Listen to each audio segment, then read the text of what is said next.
తెలంగాణ వరప్రదాయనిగా సిరులు కురిపించేటువంటి సంస్థ అది నల్ల బంగారు గనులతో విరాజిల్లుతున్నది సింగరేణి. అయితే సింగరేణి సంస్థలో ఏం జరుగుతుంది? నష్టాల పాలైందా? బొగ్గు గని నిల్వలు అనుకున్నంత మేర లేదా? ఏది అనేటువంటి దానిపైన ఇప్పుడు ప్రధానంగా చర్చ జరుగుతుంది. ఇదే అంశానికి సంబంధించి తెలంగాణ బొగ్గు గని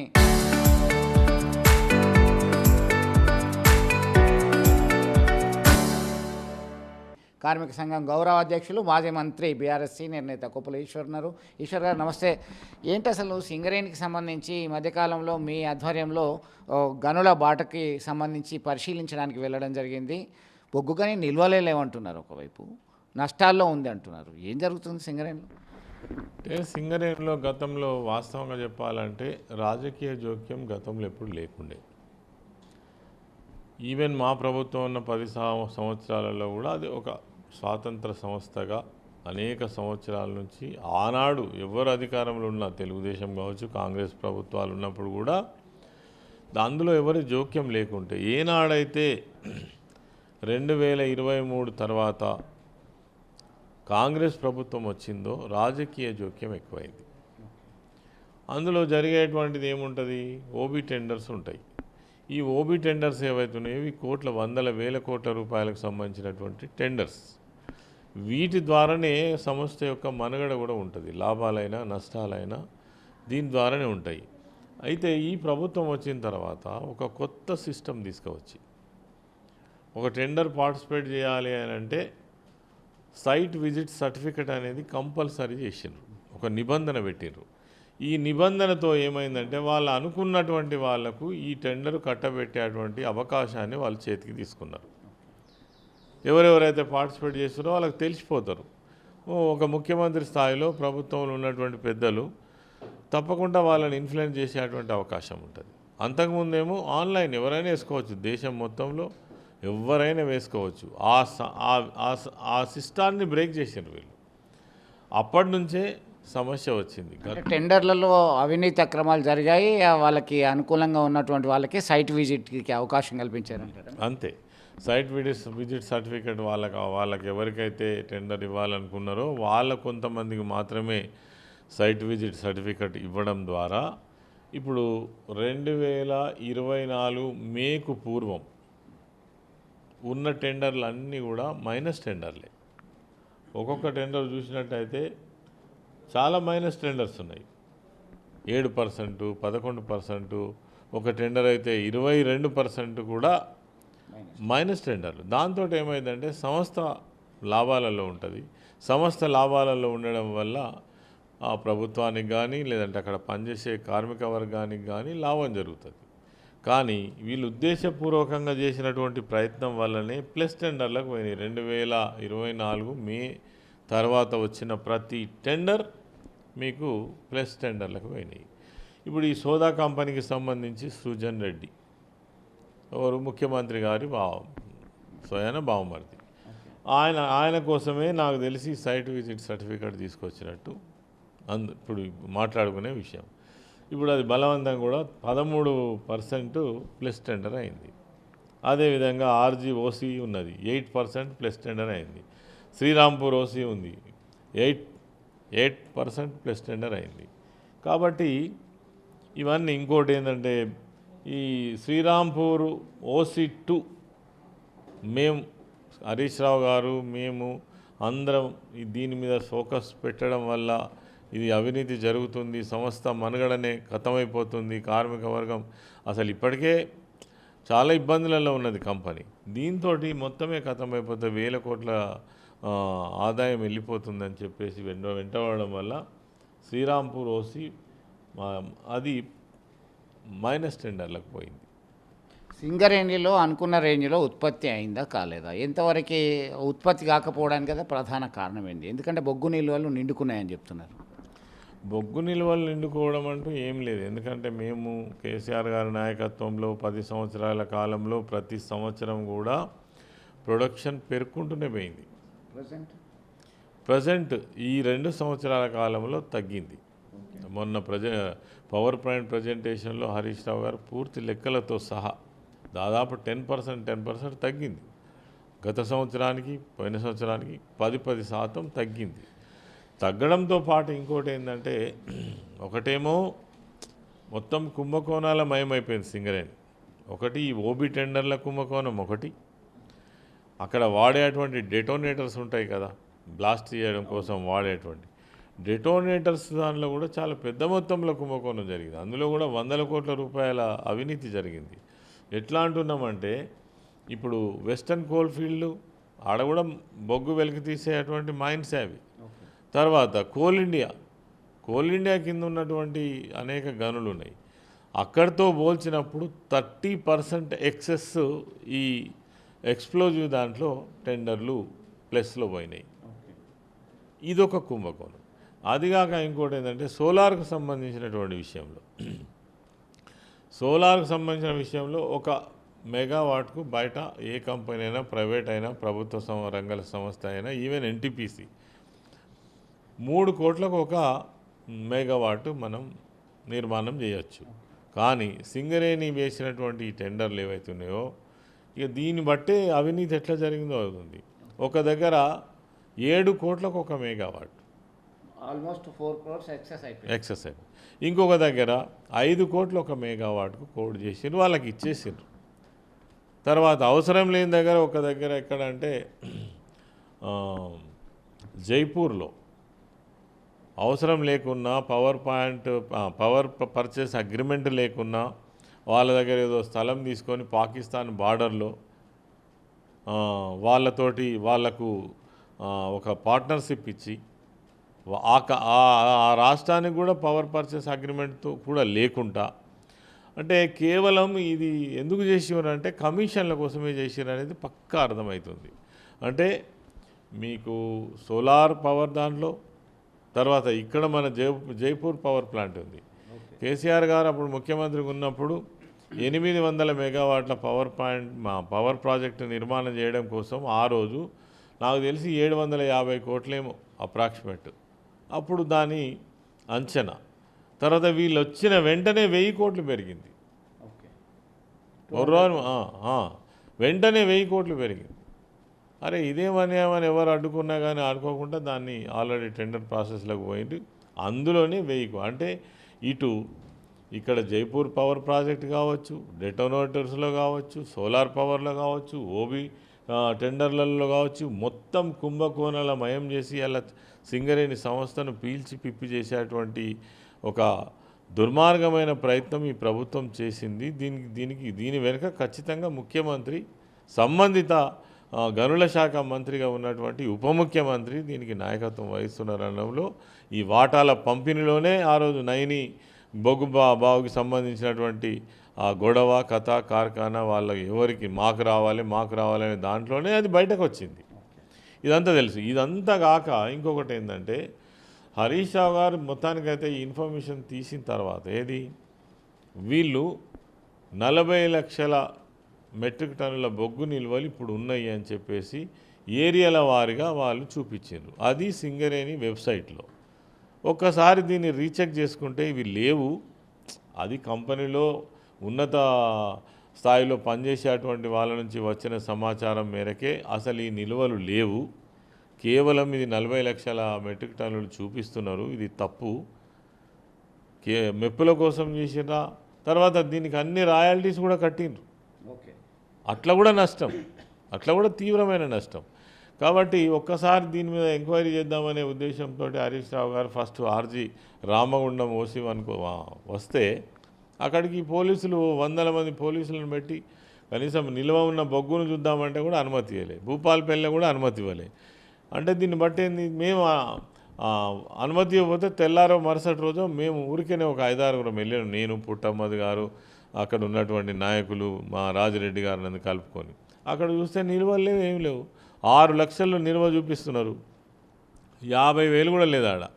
ఆ ఉన్నది కూడా బండలు, సేలు, మట్టితో కూడినటువంటిది.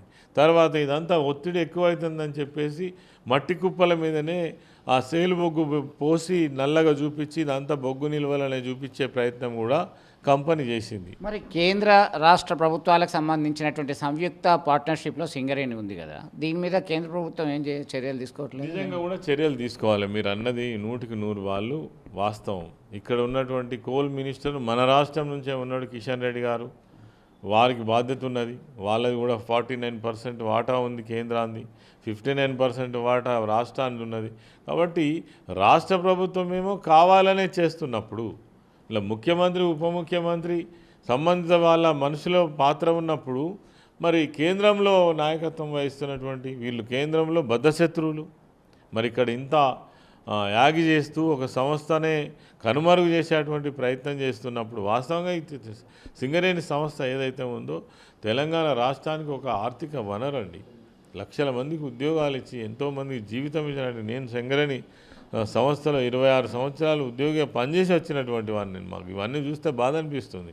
కాబట్టి వాళ్ళకి బాధ్యత ఉన్నది. కిషన్ రెడ్డి గారు ఎందుకు దీని మీద దృష్టి సాధించవద్దు, ఎందుకు ఎంక్వైరీ చేయించవద్దు? అందుకే మేము డిమాండ్ చేసినాం, సిబిఐ ఎంక్వైరీ ఏర్పాటు చేయండి, అన్ని విషయాలు బయటకు వస్తాయి. ఇప్పుడు మేము ఇవన్నీ కూడా సాక్ష్యాధారాలతో పాటు హరీష్ రావు గారు మా సంఘం తరఫున మేము ఆరోపణలు చేస్తున్నాం. ఈ ఆరోపణలని నిజమనే మేము ఇప్పటికీ చెప్తున్నాం. వీటి మీద నిజాలు బయటికి రావాలంటే మరి సిబిఐ ఎంక్వైరీ వేయండి అని కోరుతున్నాం.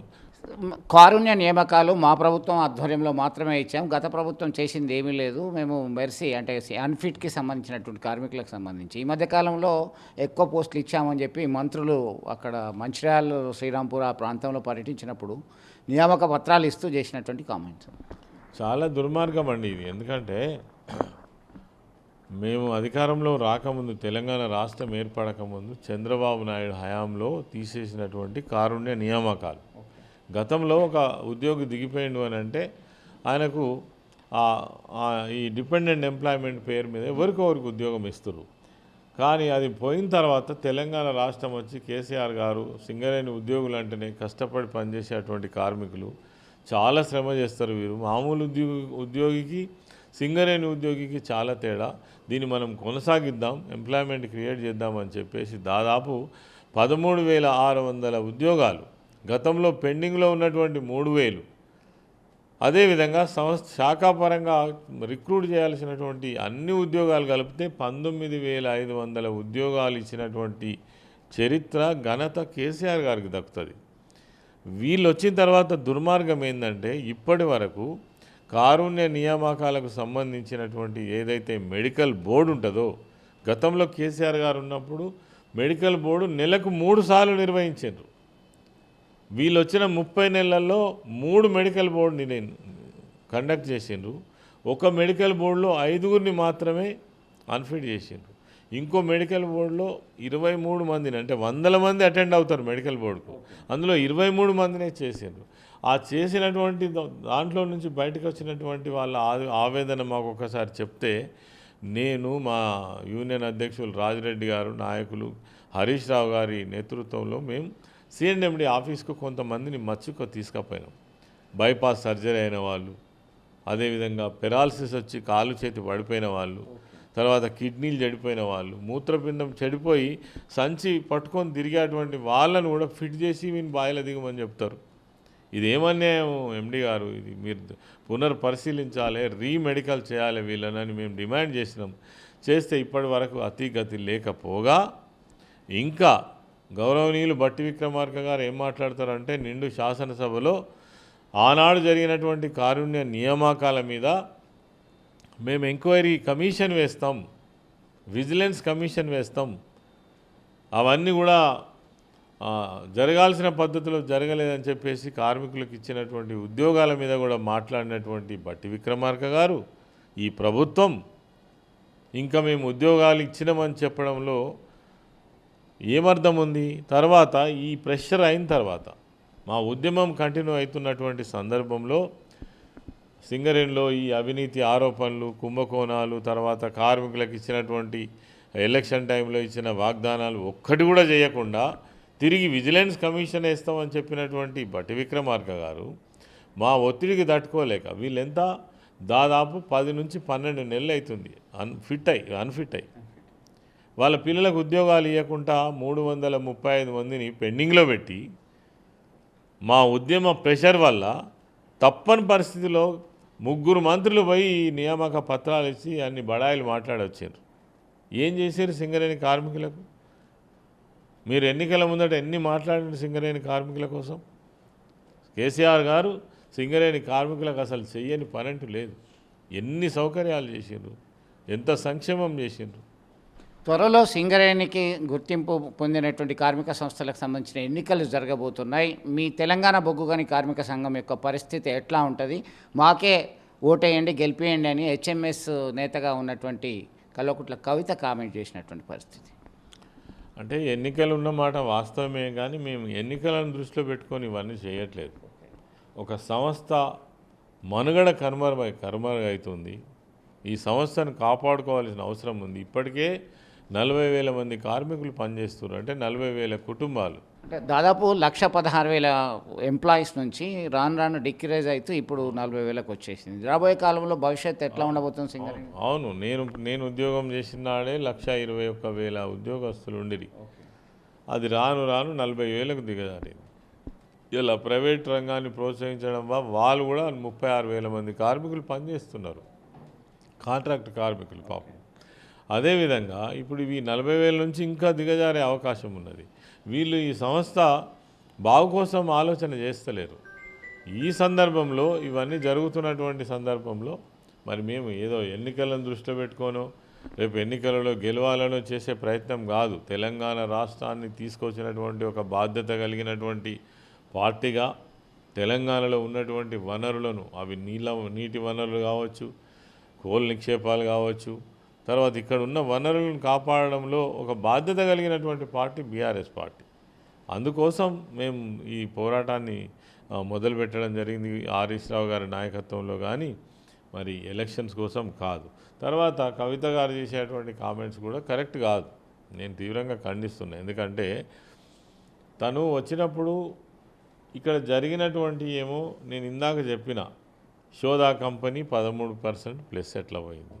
తర్వాత నిన్న తిరిగి హరీష్ రావు గారి మీదనే కామెంట్ చేస్తుంది. గుంటనక్క గింటనక్క మాట్లాడకూడదు అట్లా. ఒక పార్టీ చీప్గా ఉన్నటువంటి వాళ్ళు మంచిది కాదు అట్లా. ఎందుకనంటే నువ్వు వీటి మీద ప్రశ్నించాల్సింది పోయి ప్రశ్నించే వాళ్ళని ప్రశ్నిస్తావా? ఒకటే విషయం నేను అడిగేది. నువ్వు గవర్నమెంట్లో ఉన్నటువంటి వాళ్ళని టార్గెట్ చేసి మేము ఇప్పుడు ప్రభుత్వంలో ఉన్నామా మేమా బాధ్యులం? అరే మేము తప్పు జరిగిందని హరీష్ రావు గారు కావచ్చు, మా సంస్థ కావచ్చు, తెలంగాణ బొగ్గుగని కార్మిక సంఘం నుంచి మేము ప్రశ్నిస్తే ప్రశ్నించే వాళ్ళను ప్రశ్నించడం అనేది ఆశ్చర్యం. ఇది ఎక్కడ ఉండదు. అంటే తప్ప ఇది ప్రశ్నించడం తప్ప? అంటే నువ్వు ఎవరి పక్షాన మాట్లాడుతున్నట్టు, ఎవరి కొమ్ము కాస్తందుకు మాట్లాడుతున్నట్టు? నిన్న కరెక్ట్గా సోదా కంపెనీ ఒకటి దృష్టిలో పెట్టుకొని మాట్లాడుతున్నారు, అసలు దొంగను విడిచిపెట్టే ప్రయత్నం చేస్తున్నారని మాట్లాడుతున్నారు. నిజంగానే దీనిపైన చర్చ చేయాలనుకుంటే చేయొచ్చు. సోదా ఇప్పుడు ఏదైతే 9E బ్లాక్ ఉందనుకో, ఆ రోజు మేము బయటికి తీసుకురావడం వల్ల 9E బ్లాక్ రద్దయింది. హరీష్ రావు గారు ఆయన ఇది మెగా కంపెనీ వాళ్ళను కాపాడడం కోసం ప్రయత్నం చేస్తుండని ఇండైరెక్ట్గా మాట్లాడింది. ఎవరికేం అవసరం? మేము కాపాడితే కాపాడబడుతుందా? మేము అధికారంలో ఉన్నామా, కేంద్రంలో ఉన్నామా, రాష్ట్రంలో ఉన్నామా, ఎక్కడున్నాము? మేమెవరిని కాపాడగలుగుతాం? హరీష్ రావు గారు కానీ, మేము కానీ, కేసీఆర్ గారు కానీ ఎవరిని కాపాడగలుగుతారు? ఫైనల్గా సింగరేణి ఈ రాజకీయాలు, ఆరోపణలు, ప్రత్యారోపణలు పక్కన పెడితే సింగరేణి భవితవ్యము బాగుండాలంటే ఏం చేస్తే బాగుంటుంది? మీరు ఒక సింగరేణి కార్మిక సంఘం నేతగా ఉన్నారు, పాలిటిక్స్లో మినిస్టర్గా ఉన్నారు, ఇప్పుడు ప్రజెంట్ బొగ్గుగని కార్మిక సంఘం గౌరవ అధ్యక్షులు ఉన్నారు. ఇప్పుడు ఎంఎంటీఆర్ యాక్ట్కు వ్యతిరేకంగా మేము పోరాడినాం. కేసీఆర్ గారి నాయకత్వంలో ఎంత గట్టిగా నిలబడ్డారంటే కేసీఆర్ గారు సింగరేణి ప్రాంతంలో వచ్చినటువంటి కోల్ బ్లాక్స్ ఏవైతే ఉన్నాయో సింగరేణి సంస్థకే ఉండాలి, ఇవి ఎట్టి పరిస్థితులలో ప్రైవేటు వ్యక్తులకు ఇందులో అవకాశం కల్పించవద్దు అనే ఉద్దేశంతో ఒక 2 మైన్స్ వేరే వాళ్ళు టెండర్ వేస్తే కూడా వాళ్ళను పని చేయకుండా అడ్డుకొని అది సింగరేణి సంస్థకే ఉండాలని గట్టిగా నిలబడ్డటువంటి నాయకుడు. నిజంగానే సింగరేణి ప్రాంతంలో, ఈ ప్రాంతంలో ఉన్నటువంటి 136, 137 ఏళ్ళ చరిత్ర కలిగిన సింగరేణి సంస్థ ఈ ప్రాంతంలో కోల్ నిక్షేపాలు ఎక్కడెక్కడ ఉన్నాయని వెలికి తీసింది వాళ్ళే, వాటి ఖర్చులు భరించింది వాళ్ళే. ఇలా ప్రభుత్వాలు మారంగానే అధికారం ఉన్నదని చెప్పేసి ఈ సంస్థను కనుమరుగు చేయడం కోసం మీరు డైరెక్ట్గా ప్రైవేట్ వ్యక్తులను ప్రోత్సహించి ఈ సంస్థను మొత్తం కథం పట్టించేటువంటి ప్రయత్నం జరుగుతుంది కదా. అది జరగద్దు. సింగరేణి సంస్థ బాగుండాలంటే ఈ ప్రాంతంలో వచ్చేటువంటి కోల్ బ్లాక్స్ ఏవైతే ఉన్నాయో సింగరేణి సంస్థనే నిర్వహించే విధంగా ఉండాలి. ఇంకొక మాట కూడా నేను ఏం చెప్తున్నా అంటే, సింగరేణి సంస్థకు ఉన్నటువంటి ఎక్స్పీరియన్స్ దేశంలో కోల్ ఇండియా కూడా ఉన్నది. కోల్ ఇండియాతో సమానమైనటువంటి ఎక్స్పీరియన్స్డ్ సంస్థ ఇది సింగరేణి సంస్థ. ఈరోజు నిన్నటిది కాదు ఈ సంస్థ. ఎన్ని కోల్ మైన్స్, ఎన్ని ఓపెన్ కాస్ట్ మైన్స్, ఎన్ని రకాల ఆపరేషన్స్, ఇలా చాలా రక్షణతో కూడినటువంటి బొగ్గును తీసేటువంటి అన్ని రకాల హంగులు కలిగినటువంటి సంస్థ. దీన్ని కాపాడాలన్నా కనుమరుగు చేయాలన్నా మరి కాపాడే ప్రయత్నం జరుగుతలేదు. కాపాడితే ఈ సంస్థ లాభాలలో ఉంటుంది, ఇంకా రిక్రూట్మెంట్ జరుగుతుంది, ఈ ప్రాంతంలో ఉద్యోగ అవకాశాలు వస్తాయి, లాభాలు వస్తాయి.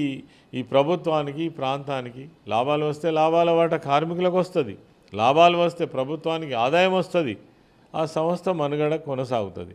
కాబట్టి దాన్ని కనుమరుగు చేసే ప్రయత్నమే చేస్తున్నాయి కేంద్రంలో ఉన్న బీజేపీ ప్రభుత్వం కావచ్చు, రాష్ట్రంలో ఉన్నటువంటి కాంగ్రెస్ ప్రభుత్వం రేవంత్ రెడ్డి నాయకత్వంలో. ఇగో ఎక్కడ చూస్తే అస్తవ్యస్తమైనటువంటి వ్యవస్థ ఈ సింగరేణిలో జరుగుతుంది. గతంలో ఎప్పుడు ఇంత పెద్ద మొత్తంలో రాజకీయ జోక్యం లేదు. వీళ్ళు వచ్చిన తర్వాతనే ఈ రాజకీయ జోక్యం ఎక్కువైంది.